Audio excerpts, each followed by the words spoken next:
भोला के पिताजी बचपन में ही शांत हो गए थे, इसलिए भोला अपनी माँ के साथ रहता था।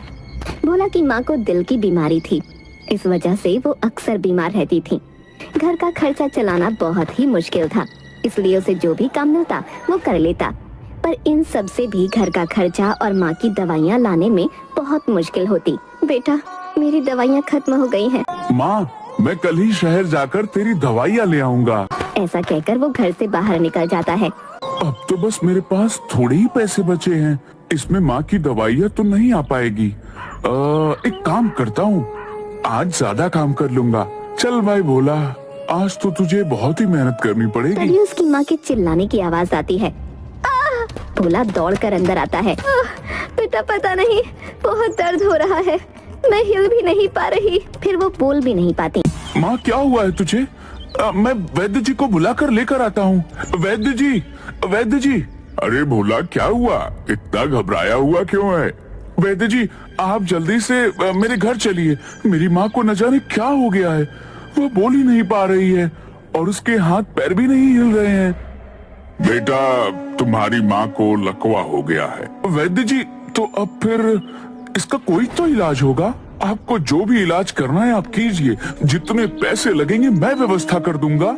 बेटा, मुझे इसके लिए एक खास किस्म का तेल बनाना होगा। इसके लिए मुझे कुछ जड़ी बूटियां चाहिए, पर वह जड़ी बूटियां हमारे यहाँ पर नहीं मिलती। तो फिर कहाँ मिलती है वैद्य जी?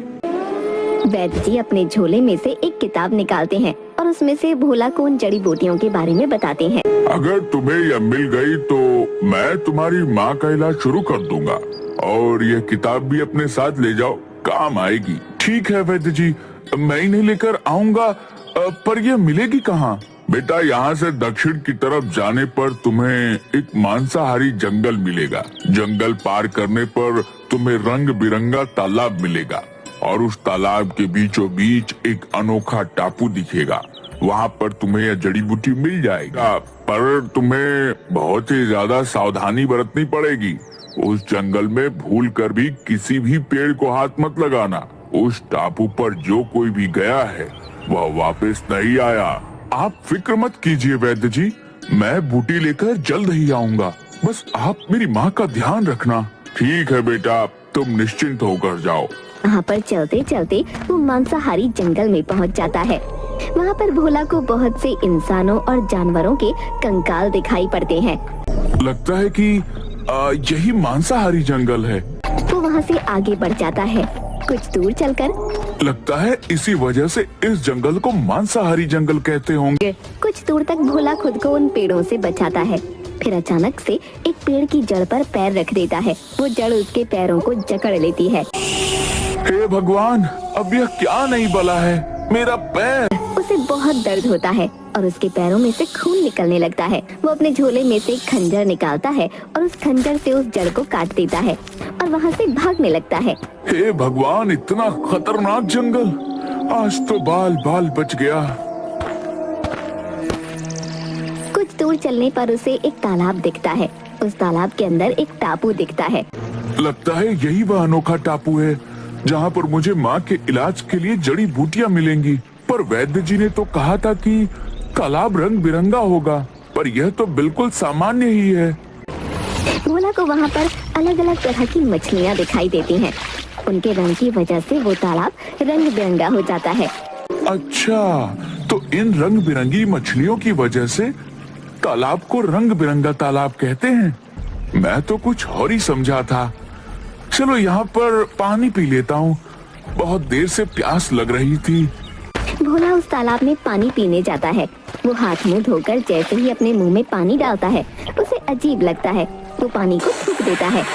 भोला देखता है कि पानी में उसका रंग निकल रहा है। अरे, यह कैसा तालाब है? इसमें तो मेरा रंग निकल रहा है। अच्छा, इसका मतलब यह है कि अगर इस पानी में कुछ भी डाला जाए तो उसका रंग पानी में मिल जाता है और तालाब रंग बिरंगा हो जाता है। भोला आसपास से लकड़ियाँ इकट्ठी करके अपने लिए एक नाव तैयार करता है और उस नाव से टापू की तरफ जाता है। भोला कुछ ही देर में टापू पर पहुंच जाता है। इस टापू में ऐसी कौन सी खास बात है जो इसे अनोखा टापू कहते हैं? मुझे तो कुछ खास नहीं लग रहा। फिर भोला आगे बढ़ता है। रुक जाओ, तुम आगे नहीं बढ़ सकती। और बहुत सारे बौने इकट्ठा होकर भोला को घेर लेते हैं। तुम कौन होती और यहाँ कैसे पहुँची? मुझे तो लगती है हमें इसे सरदार के पास लेकर जाना होती। अरे सरदार को बड़ी बड़ी बातों में क्यों परेशान करना होती? तुम रुको, मैं इसे अभी खत्म कर देती हूँ। अरे ये इतना छोटा होती कि मेरी तलवार ही इसकी गर्दन तक नहीं पहुँचती। इसे थोड़ा ऊपर करो। फिर सारे बौने भोला को पकड़कर नीचे घुटनों के बल बैठा देते हैं।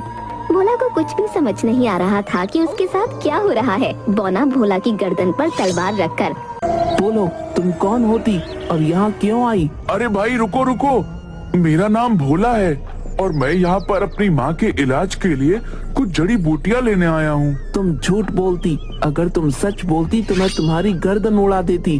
अरे भाई मैं सच बोल रहा हूँ, पर सच बोलने पर क्यों मार रहे हो? क्या सच बोलती? रुको, मैं तुम्हें अभी जान से खत्म कर देती। रुको, इसे हम पहले सरदार के हवाले करती, वही इसका कुछ करती। हे भगवान, ये क्या हो रहा है? मुझे तो कुछ भी समझ नहीं आ रहा। और ये कैसे बात कर रहे हैं? भगवान बस इतना कर देना कि मैं अपनी माँ के लिए जड़ी बूटियाँ लेकर पहुँच जाऊँ। सारे बौने भोला को पकड़कर बौनों के सरदार के पास ले जाते हैं। उई उई उई, तुम कौन होती? अरे ये कितना छोटा होती। सरदार, मुझे लगती कि ये कोई लुटेरा होती जो हमारी टापू पर घुस आती। अरे नहीं नहीं, मैं लुटेरा नहीं हूँ, मैं तो भोला हूँ। मैं चंदन नगर से आया हूँ। मुझे अपनी माँ के लिए कुछ खास जड़ी बूटियाँ चाहिए जो कि सिर्फ यहीं पर मिलती हैं। आप मुझे वो दे दीजिए, मैं यहाँ से चला जाऊंगा। ये देखिए, मुझे वैद्य जी ने एक किताब, उनकी जड़ी बूटियों की किताब भी दी है। उन्होंने कहा कि इस किताब को अगर तुम्हें दिखा दूंगा तो तुम्हें यकीन हो जाएगा कि मैं जड़ी बूटी का दुरुपयोग नहीं करूंगा। फिर भोला वो किताब बौनों के सरदार को देता है। हुई हुई, पर हम फिर भी तुम्हें वह जड़ी बूटी नहीं दे सकती। पर क्यों? क्योंकि हमारे जड़ी बूटी के बगीचे में एक राक्षस ने कब्जा कर लिया है। वह बहुत ही ताकतवर होती और वह हमें बहुत परेशान करती। क्या इसका मतलब है कि मैं अपनी माँ के लिए जड़ी बूटी नहीं ले जा सकता? हाँ, जब तक वह राक्षस होती तुम यहाँ से जड़ी बूटी नहीं ले जा सकती। सभी बौनों में हाहाकार मच जाता है। सभी लोग उस दानव के डर से छुप जाते हैं और भोला को भी अपने साथ छुपा लेते हैं। वो राक्षस वहाँ पर जाता है और इधर उधर देखता है, पर उसे कोई नहीं दिखता। अरे बनो, कहाँ पर छुप छुप कर बैठे हो और कब तक छुपोगे? एक न एक दिन तो मेरे हाथ में आना ही है। और छुटकी सरदार, तू तो मेरे हाथों से नहीं बच पाएगा। और गुस्सा होकर वहाँ से चला जाता है। तभी बौने छुपी हुई जगह से बाहर निकलते हैं। उस राक्षस ने उस बागीचे पर क्यों कब्जा कर रखा है? क्योंकि वह राक्षस कहती कि उसने बहुत समय पहले उस जगह पर खजाना छुपा कर रखती और अब हमने वहाँ पर बगीचा बना लेती। इस वजह से वह राक्षस हमें परेशान करती। मतलब अगर मुझे माँ के लिए जड़ी बूटी ले जानी है तो मुझे इस राक्षस से लड़ना पड़ेगा। मैं तुम्हारी मदद करूँगा। मैं उस राक्षस से उस बागीचे को बचाऊंगा। फिर भोला और बौने मिलकर बौना दादा के पास जाते हैं। बोना दादा, हमारे यहाँ मेहमान आई है। यह हमें उस राक्षस के चंगुल से बचाएगी। क्या तुम सच कहती? वो हमें राक्षस से बचाती? हाँ बोना दादा, इलाज के लिए जड़ी बूटी की जरूरत है। बस आप मुझे यह बताइए कि मैं उस राक्षस को कैसे मार सकता हूँ। उस राक्षस की जान उसकी पूंछ में होती। अगर तुम उसकी पूंछ काट देंगे तो वह राक्षस मर जाती, पर आज तक ऐसा कोई भी नहीं कर पाई। हमें तो उस राक्षस के सामने खड़े होने की भी डर लगती। मैं करूँगा उस राक्षस का सामना। तभी एक बौना वहाँ आ जाता है। वह राक्षस फिर से आ जाती, जल्दी जल्दी छुप जाती। नहीं, अब भागने की जरूरत नहीं है। मैं करूँगा उस राक्षस का सामना। फिर सभी उस राक्षस के आसपास इकट्ठा हो जाते हैं और भोला भी वहाँ पर होता है। अरे इस बौने की बस्ती में यह इंसान कहाँ से आ गया? ए राक्षस, चला जा यहाँ से। चला जाऊं? तो अच्छा, तो अब मुझे मरवाने के लिए तुम इंसान की मदद लोगे? ये हमें तुमसे बचाती। तो मैं भी देखता हूँ कि यह कैसे मेरा सामना करेगा। तो ठीक है, कल शाम को तुम फिर यहाँ आना। अगर मैं जीत गया तो तुम इस टापू को छोड़कर यहाँ से चले जाओगे, और अगर मैं जीता तो इन बोनों को हमेशा मेरी गुलामी करनी पड़ेगी। ठीक है, मुझे मंजूर है। तो कल शाम को मुकाबला पक्का। वो राक्षस चुनौती स्वीकार करके फिर से बगीचे में लौट जाता है। फिर बोने और भोला मिलकर योजना बनाते हैं। कल शाम को जब मुकाबला होगा तो मैं लड़ाई से उस राक्षस का ध्यान भटकाऊंगा। तभी मेरे पीछे से जाकर उसकी पूंछ में आग लगा देना। सभी बोने शाम को मुकाबले की तैयारी करते हैं। शाम को राक्षस फिर से आ जाता है। ऐ इंसान, तैयार है हारने के लिए? हाँ, मैं तैयार हूँ। फिर भोला और राक्षस दोनों का मुकाबला शुरू हो जाता है। राक्षस खड़ा होता है और भोला राक्षस को मारने के लिए जाता है, पर उल्टा भोला ही नीचे गिर जाता है। अरे बाप रे, यह राक्षस तो इतना ताकतवर है, मैं इसका सामना कैसे करूँगा? फिर राक्षस भोला को दोनों हाथों से उठाकर हवा में उठा देता है और भोला को नीचे फेंक देता है। भोला को दिन में ही तारे दिखने लगते हैं। फिर भोला खुद को बचाने के लिए उस राक्षस के आगे आगे भागने लगता है।